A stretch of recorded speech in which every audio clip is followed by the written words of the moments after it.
New York city में John Wick high table से बदला लेने का फैसला करता है। वो बॉडी किंग के साथ अंडरग्राउंड होता है। जॉन विक मोरक्को जाता है और एल्डर को मार देता है, जो कि हाई टेबल से भी ऊपर है।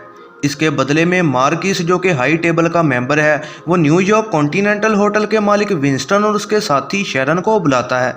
मार्किस गुस्सा होता है कि हाई टेबल ने उनको बेपनाह ताकत दी, लेकिन वो फिर भी जॉन विक को मारने में कामयाब ना हो सके। बदला लेने को मार्किस उसे उसकी ड्यूटी से हटा देता है और उसके कॉन्टिनेंटल होटल को भी तबाह कर देता है और उसके साथी शेरन को गोली मार देता है। फिर मार्किस केन को बुलाता है, जो कि हाई टेबल का एक रिटायर्ड कातिल है और वो अंधा भी है। वो उसे अपने पुराने दोस्त जॉन को मारने का कहता है, वरना वो उसकी बेटी को मार देगा। जॉन बचने को ओसाका कॉन्टिनेंटल जाता है, जिसे उसका दोस्त कोजी चलाता है। मार्किस का कमांडर, जिसका नाम चिडी है, वो कई कातलों और केन के साथ कोजी के होटल की छानबीन को आता है।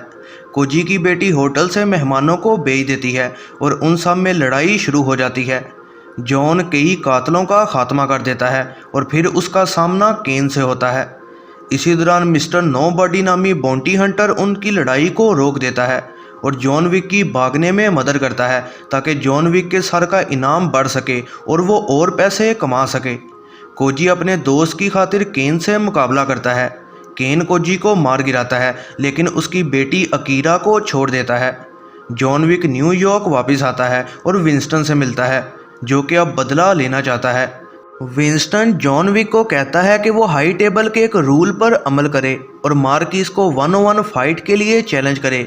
इस तरह जॉन अपने तमाम गुनाहों से आज़ाद हो जाएगा, लेकिन ये रूल फॉलो करने को उसे पहले किसी हाई फैमिली का हिस्सा बनना होगा।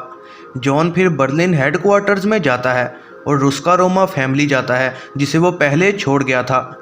उसकी सौतेली बहन कातिया उसे कहती है कि अगर वो वापस आना चाहता है तो उसे कीला हरकिन को मारना होगा। कीला हाई टेबल का मेंबर है, जिसने कातिया के फादर को मारा है। कीला एक जाल बिछाता है, लेकिन केन और मिस्टर नोबॉडी की मदद से जॉन कामयाबी से उसे मार देता है और इस तरह जॉन फैमिली ज्वाइन कर लेता है। विंस्टन जॉन के चैलेंज को मार्किस को आके बताता है और कहता है कि अगर जॉन जीता तो उसके होटल को दोबारा तमीर करके दिया जाएगा और नुकसान की भरपाई भी की जाएगी। पेरिस में जॉन और मार्किस मीटिंग करते हैं और फैसला होता है कि कल वो पिस्टल्स की मदद से एक दूसरे का मुकाबला करेंगे।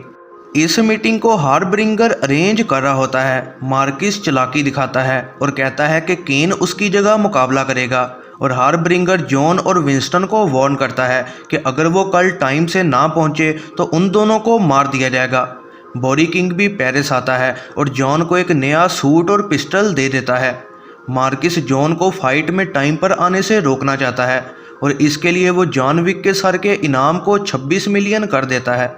जॉन कई कातिलों का मुकाबला करते उस जगह पहुंच रहा होता है। मिस्टर नोबॉडी भी उसके पीछे होता है और मार्किस से डील करके जॉन की बाउंटी 40 मिलियन करवा देता है। लड़ाई के दौरान जॉन चिडी को रोकता है ताकि वो मिस्टर नोबॉडी के कुत्ते को ना मार सके। इस वजह से मिस्टर नोबॉडी जॉन को नहीं मारता। केन और मिस्टर नोबॉडी फिर जॉन की कातलों को मारने में मदद करते हैं। जॉन फाइट वाली जगह पर बहुत मुश्किल से एंड टाइम पर पहुंच पाता है। जॉन और केन एक दूसरे का मुकाबला करते काफ़ी ज़्यादा ज़ख्मी हो जाते हैं। तीसरे राउंड में केन जॉन को बुरी तरह से ज़ख्मी कर देता है। मार्किस को लगता है कि जॉन को मारना अब आसान है और वो केन की जगह ले लेता है ताकि जॉन को अपने हाथों से मार सके। विंस्टन मार्किस की बेवकूफ़ी पर हंसता है और कहता है कि जॉन ने अपनी बंदूक से गोली नहीं चलाई थी। तभी जॉन मार्किस को मार देता है। हार्ब्रिंगर जॉन और केन को हाई टेबल से आज़ाद कर देता है और विंस्टन को उसका होटल वापस मिल जाता है। जॉन अपनी बीवी को याद कर रहा होता है और फिर जख्मों की वजह से गिर जाता है। कुछ टाइम बाद न्यूयॉर्क में विंस्टन और बॉडी किंग जॉन की कब्र पर जाते हैं। जॉन को उसकी बीवी हेलन के साथ दफना दिया जाता है। पोस्ट क्रेडिट सीन में केन पेरिस वापस आता है ताकि अपनी बेटी के साथ रह सके, लेकिन बदला लेने के लिए अकीरा चाकू के साथ उसकी तरफ बढ़ी होती है। यह है ज़रनाब मूवीज़ रिव्यू। ऐसी ही नई वीडियोस के लिए चैनल पर बने रहें, सब्सक्राइब करें और बेल नोटिफिकेशन को ऑन करना ना भूलिएगा।